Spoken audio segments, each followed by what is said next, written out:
Selamat datang di Novel Audioku Channel. Terima kasih sudah mampir di Novel Audioku Channel.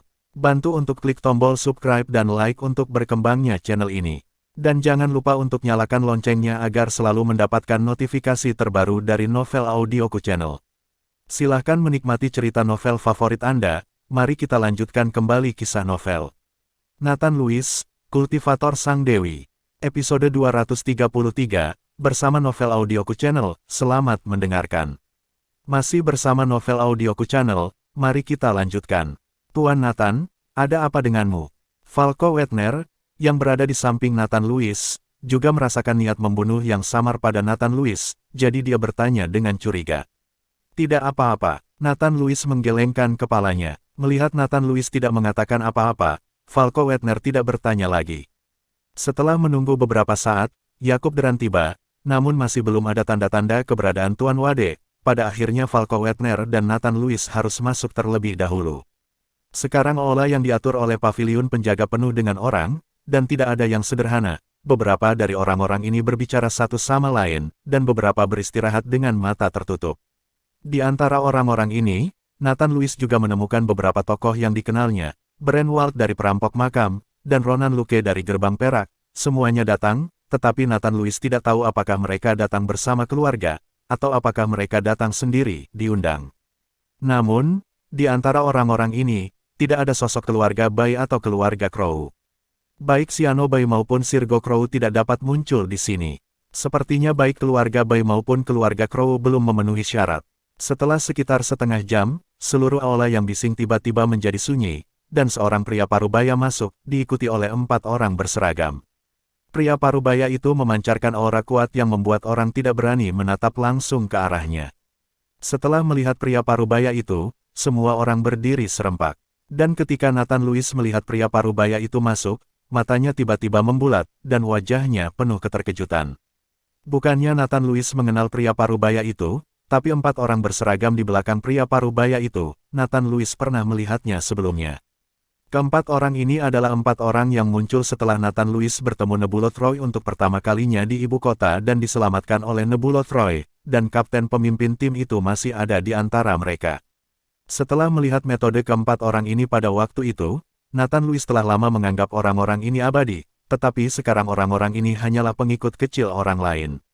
Tuan Wade, semua orang berteriak pada pria parubaya itu. Hahaha, maaf, ada sesuatu yang tertunda. Aku agak terlambat.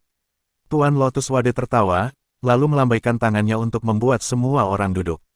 Tuan Nathan, ini Tuan Wade yang saya sebutkan, departemen khusus yang dia wakili sekarang, Falco Wetner berbisik kepada Nathan Lewis. Nathan Lewis mengangguk, tanpa perkenalan Falco Wetner, Nathan Lewis tahu. Hanya karena kekuatan 4 pelayan di belakang Tuan Lotus Wade, banyak orang di sini mungkin bukan tandingan mereka. Perayaan dimulai, dan Tuan Lotus Wade mengambil kertas manuskrip dan mulai mengucapkan beberapa kata resmi meskipun tidak ada yang suka mendengarnya, mereka semua duduk dengan tenang. Setelah mengucapkan beberapa kata yang tidak berbahaya, Tuan Wade melirik Nathan Lewis dan berkata dengan sedikit senyum, ini semua tentang kemampuan kita untuk mencapai hasil seperti itu dalam kompetisi internasional ini dan membunuh Ichiro Watanabe yang sombong itu. Terima kasih kepada Nathan Lewis, Anda di dunia seni bela diri juga harus belajar lebih banyak dari Nathan Lewis, jangan selalu melihat keuntungan kecil di depan matamu, dan utamakan negara. Bergabunglah dengan departemen resmi dan ditahan, dan saya tidak memaksanya. Bagaimanapun, setiap orang memiliki ambisi mereka sendiri, tetapi saya harap Anda di dunia seni bela diri tidak akan berjuang untuk beberapa sumber daya. Saya mendengar bahwa Anda memiliki banyak kasus untuk kristal naga. Keluarga bangsawan ingin memburu Nathan Lewis. Tidakkah Anda mendapatkan sumber daya yang cukup untuk uji coba yang kami adakan untuk dunia seni bela diri setiap tahun? Keluarga resmi. Setiap orang yang duduk di sini dapat mengetahui konsekuensi dari membunuh Nathan Lewis. Kata-kata Tuan Wade langsung membuat penonton riuh. Wajah Jared Roy penuh dengan kesuraman. Dia tidak pernah membayangkan bahwa orang ini Nathan Lewis bergabung dengan pengadilan perlindungan kecil. Dia beruntung. Dia membuat Tuan Wade khawatir dan berbicara untuknya. Pada saat yang sama, semua orang di keluarga Jericho juga terkejut. Kevin Jericho hanya mengatakan bahwa dia ingin membalas dendam dari Nathan Lewis. Sekarang atasan langsung mengatakan kata-kata seperti itu, bagaimana mereka bisa membiarkan keluarga Jericho berurusan dengan Nathan Lewis. Masih bersama Novel Audioku Channel, mari kita lanjutkan. Tuan Wade, apa maksudmu? Nathan Lewis dapat menyerang orang lain sesuka hati, tetapi kita tidak dapat membunuhnya. Pada saat ini, Kevin Jericho, yang telah kehilangan lengan, berdiri, bertanya dengan marah. Kata-kata Kevin Jericho langsung membuat semua orang menatapnya dengan kaget di mata mereka. Siapa pemuda ini? Beraninya kamu mempertanyakan kata-kata Tuan Wade. Keluarga Jericho saat ini, tampaknya keluarga Jericho akan mati. Benar bahwa anak sapi yang baru lahir tidak takut pada harimau. Bisik semua orang. Dan Yano Jericho sangat ketakutan hingga keringat dingin keluar dalam sekejap. Kamu bajingan, cepat duduk untukku. Yano Jericho menamparkan wajah Kevin Jericho, dan kemudian buru-buru berkata kepada Tuan Wade, Tuan Wade, saya benar-benar minta maaf, anjing itu tidak masuk akal, dan saya harap Anda jangan marah. Patriark Jericho, tidak apa-apa, biarkan putramu menyelesaikan kalimatnya. Menurutku putramu sudah menjadi Wuzong di usia muda, dan dia sangat berbakat. Tuan Wade tidak marah, tetapi berkata dengan senyum di wajahnya. Yano Jericho hendak mengatakan sesuatu, tetapi Kevin Jericho berkata lebih dulu, Tuan Wade, Nathan Lewis ini mematahkan lenganku, dan aku harus membalas dendam atas balas dendam ini. Sekarang kamu sangat melindunginya, bagaimana kita bisa meyakinkan bela diri kita dunia seni? Binatang, begitu Yano Jericho mendengar kata-kata Kevin Jericho, seluruh tubuhnya gemetar karena marah, dan dia menamparkan Kevin Jericho dengan telapak tangan. Berhenti, wajah Tuan Wade menjadi sedikit dingin, dan kemudian dengan lambaian telapak tangannya, Yano Jericho bersandar dan duduk kembali di kursi. Anda harus tahu bahwa Yano Jericho adalah Wuzong peringkat ke-7. Dengan kekuatan seperti itu, dia dapat memecahkan gunung dan memecahkan batu, dan berjalan di udara. Namun, Tuan Wade seperti mengusir lalat. Melihat pemandangan ini, Nathan Lewis sangat terkejut.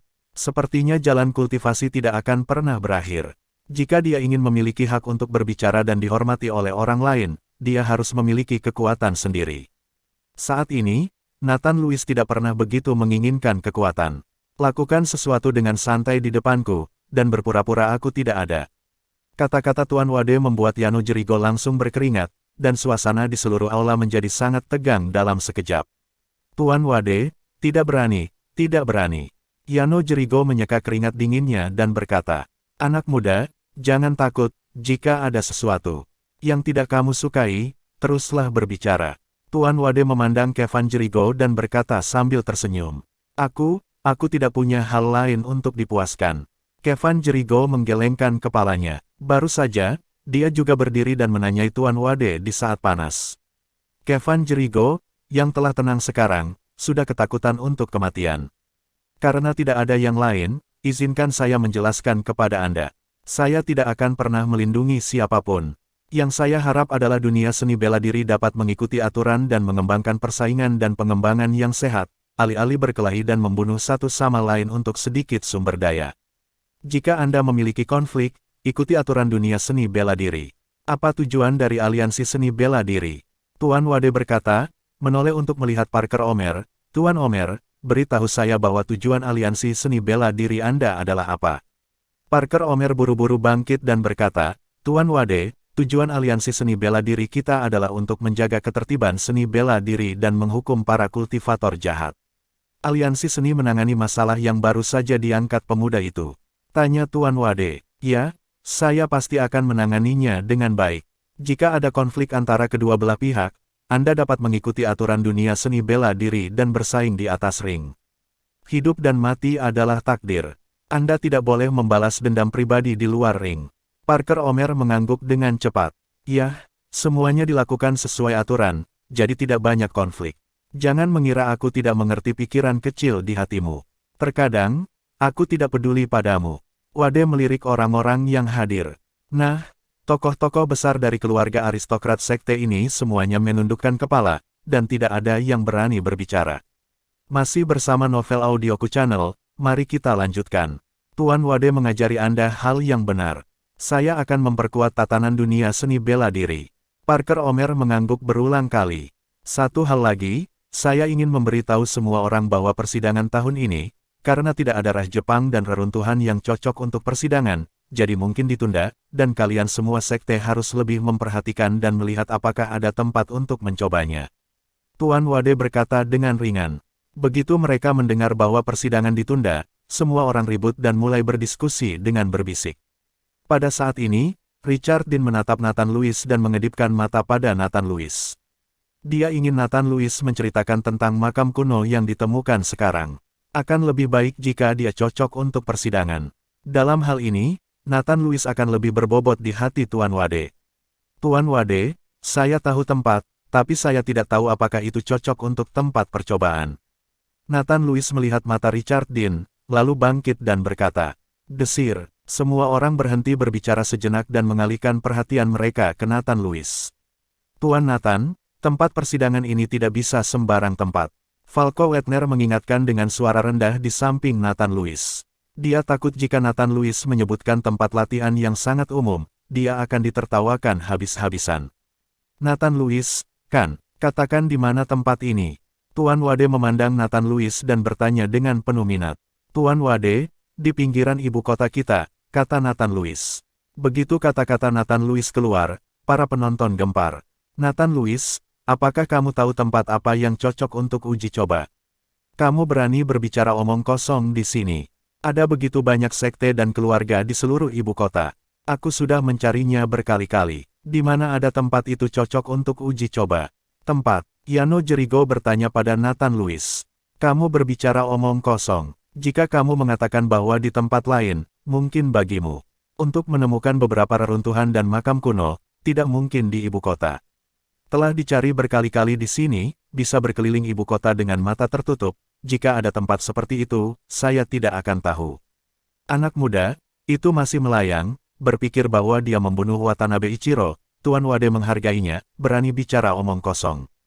Semua orang berbicara tentang Nathan Lewis, tetapi tidak ada yang percaya apa yang dikatakan Nathan Lewis. "Nathan Lewis, apakah Anda tahu bahwa kesempatan seperti itu tidak cocok untuk bercanda? Saya pikir Anda tidak tahu apa itu persidangan, jadi duduklah dulu." Tuan Wade sama sekali tidak mempercayai kata-kata Nathan Lewis.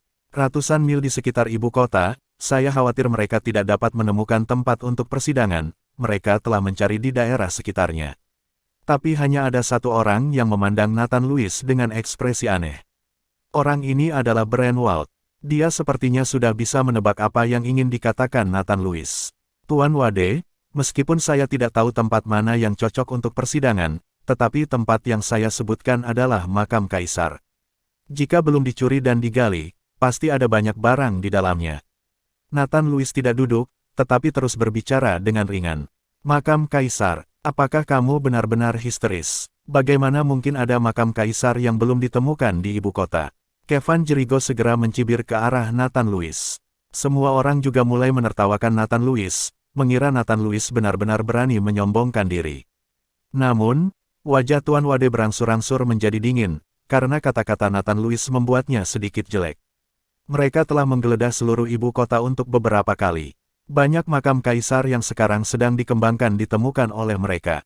Sekarang Nathan Lewis benar-benar berkata bahwa dia menemukan makam kaisar lain di ibu kota. Bagaimana ini mungkin? Ini bukan berbicara tentang orang lain, apakah itu semua sampah? "Tuan Nathan, jangan bicara omong kosong, di mana makam kekaisaran di seluruh ibu kota?" Melihat ini, Falco Wetner buru-buru mengedipkan mata pada Nathan Lewis, menyuruh Nathan Lewis untuk berhenti bicara. Terima kasih sudah mampir di Novel Audioku Channel. Bantu untuk klik tombol subscribe dan like-nya untuk berkembangnya channel ini. Novel Audioku Channel akan memberikan lebih banyak lagi cerita novel yang lainnya dalam versi audio.